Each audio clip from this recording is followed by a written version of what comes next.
Butch here, dear friend of mine's birthday, and he is super spiritual and a friend of the environment. So I'm going to make him an over-the-shoulder bag from organic cotton duct. And in that bag, I'm going to have specific pockets for a collapsible coffee cup, bamboo reusable utensils, and a custom napkin I'm going to make in the same fabric as the lining, which is this adorable wood grain. So the first step is designing. Come with me. I have decided that I like to design a lot, so I've gone down to B Black & Company in Los Angeles, which is a tailoring supply store, and they have this pattern paper. So you'll see there's a grid on it, and the grid is, they're each 1 inch grids. So this is very US, not very European, but I'm sure there's a metric version wherever you live. You live in the rest of the world. And I highly recommend it. It makes life just so much easier designing things, especially ones that are basically square shaped, which these patterns will be. So I have a pouch for the napkin folded up inside the bag. We've got a little pouch for utensils, and we've got a pouch for the cup that's going to have some pleating in it so that it fits the bulk of the cup. And I'm excited to go, so we're going to cut it out now. As you can see, I have put the pieces for the lining fabric and the fabric for the napkin. I've laid them out, I've pinned them to the fabric, and we're ready to cut. And the reason that we have to cut this first is that some of the pieces we're going to actually also use for the cotton duck, which is different than duct for tape, but it's cotton duck. And it's a heavyweight cotton fabric, often used for like upholstery fabric, that sort of thing, but I think that'll be good for this over-the-shoulder bag.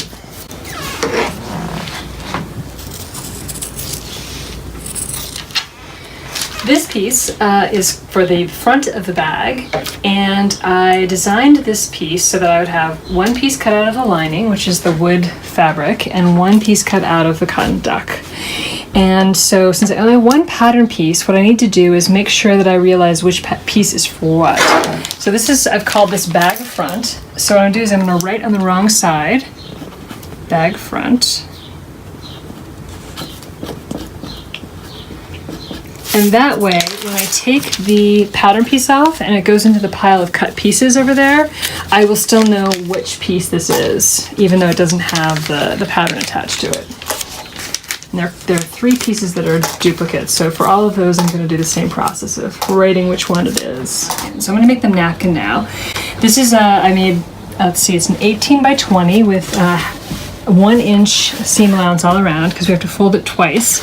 So the first thing to do with a napkin is you want to fold in the corners, and 1 inch, half of a 1 inch square. And you do this so that once you fold over the 2 things, you've got a really neat mitered corner on the end.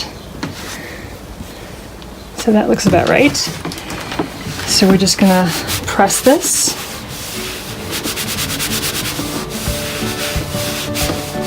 And that way it's okay that there's a wrong side and a right side because there won't be any raw sides.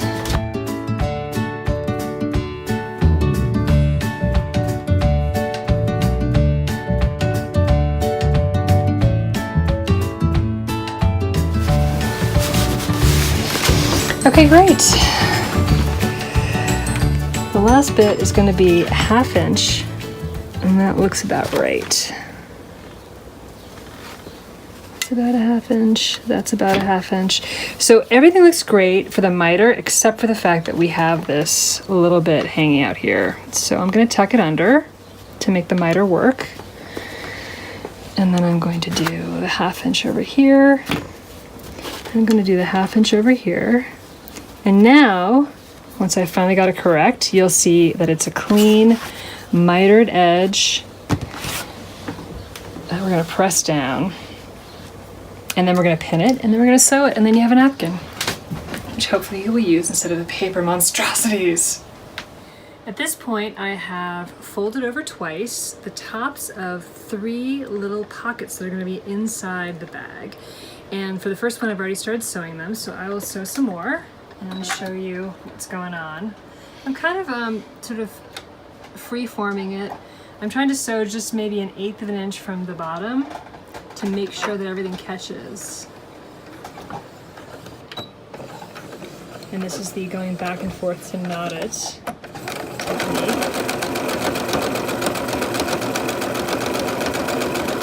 And this just gives us a finished edge. See, nothing raw inside. I'm going to finish the edges with a serger for the pockets because they're going to be folded over and sewn, top stitched. But I want to make sure on the inside there aren't loose threads that get pulled out. So this will prevent that.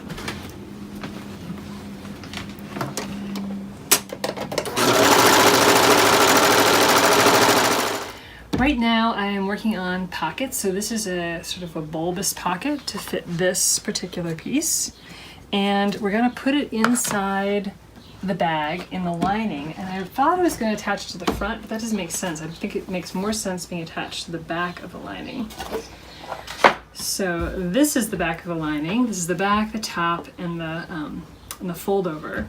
So I'm just sort of trying to lay out where it'll go, and then I've got more little pieces. So 3 pockets I have to fit here, and I did measure before when I was making the pattern. In theory, these should all fit. Cross your fingers. I finished all the pockets individually, and now I have attached them, and then we're going to top stitch around 3 out of the 4 sides: utensils, napkin, and cup.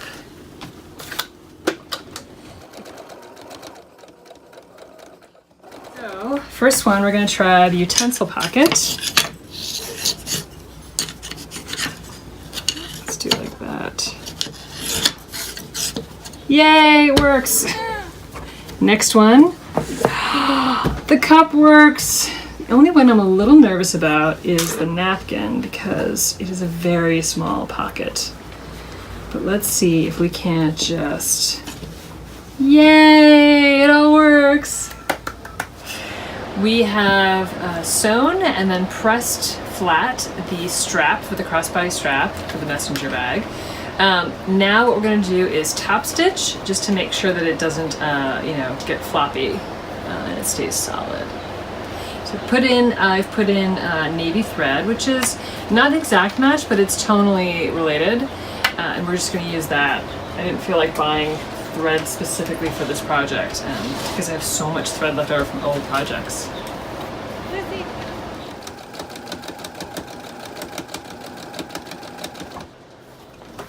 I've top stitched the crossbody strap. Now I'm going to attach it to the outside of the bag. Before we put the lining in, we'll put this inside so that when we do it right side out, it'll be on the outside. We've got 2 raw edges, the raw edge from the bag and then a raw edge from the strap. We've got a 1/2 inch right here. So what I'm going to do is I'm going to give this a pretty reinforced stitching. We've got the outside of the bag with the right side in, and we have the lining now with the right side out. And what I'm going to do is I'm going to stuff the lining into the bag for sewing purposes. So again, this is the right side of the lining with the right side of the bag. And what we're going to do is sew, well, first I'm going to pin all the way around here, down the flap, around the flap, over here, and then I'm going to leave this edge open so I can turn it right side out, and this will be either hand stitching or top stitching depending on how I'm feeling. As you can see, I've basted with the red thread, so it's really clear and obvious which is the basting. And it's great to baste. It's really helpful. Sometimes I forget about basting and I really struggle with pins, but I really should lean more into this kind of basting because I don't do the other kinds of basting. I don't baste turkeys because of course I don't eat turkey because I'm vegan. And also I've chosen to be childless, so there's no turkey basting up in my you-know-what. So this is my kind of basting. Join me in this kind of basting.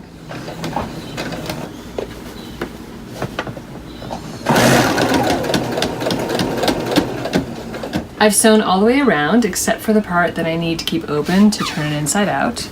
And now I'm going to trim the thread from the machine. And I'm also going to remove the basting because it's no longer necessary. Remove the pins. Now that the basting is out and all of the pins are out, I'm going to clip and trim the seams, as I always like to do. And this just helps reduce the bulk when you do it right side out. You gotta be careful when you're going through 6 layers, so I'm using just the tips of these scissors Just sort of gnaw through all these layers. There we go. Reach in, grab it out. And this, we've got the straps.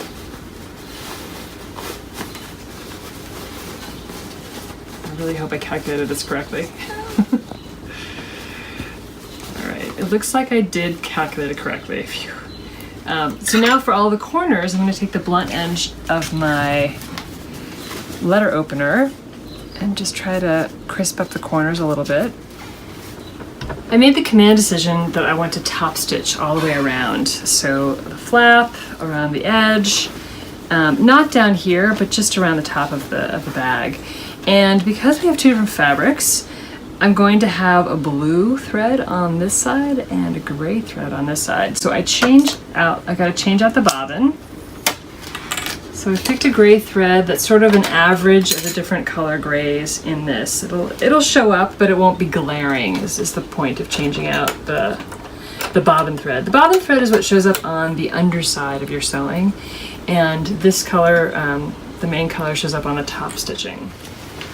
The bag is assembled. So here it is, crossbody bag and secret wood panel interior.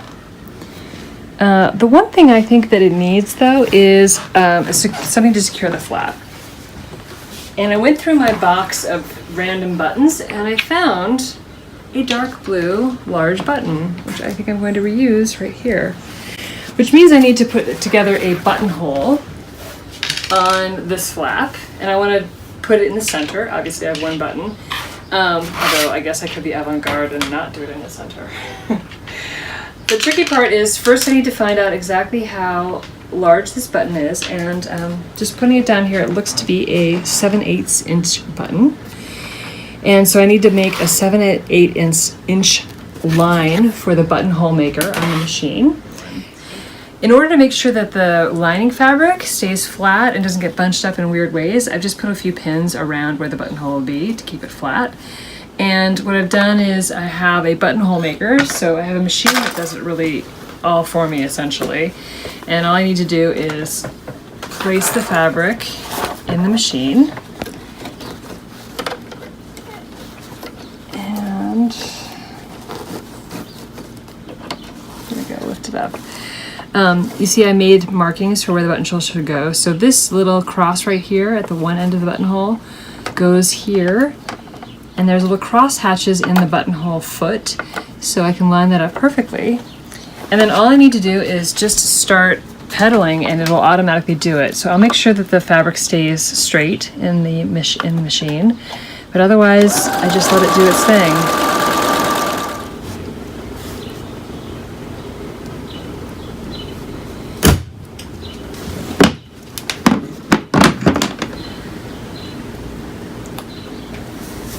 So I've cut open the buttonhole and then I'm just going to agitate it so I can see where the little strings come up and then cut those off because I find that very annoying in buttonholes.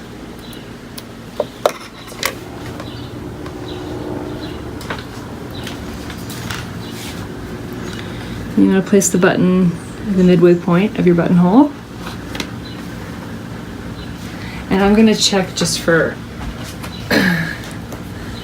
what they say, for shits and giggles, to make sure I'm around halfway. And I am at the halfway mark. That's great. This is incredible, baby. You really did a great job. So let's show them the features of the bag. Okay. So we have the faux wood lining. Mm-hmm. We have, let's go in there. We've got a pocket for the bamboo reusable utensils. Adam is a lucky girlfriend of yours. There's a pocket in here for the silicone collapsible hot cold mug. It's a good thing I don't get jealous.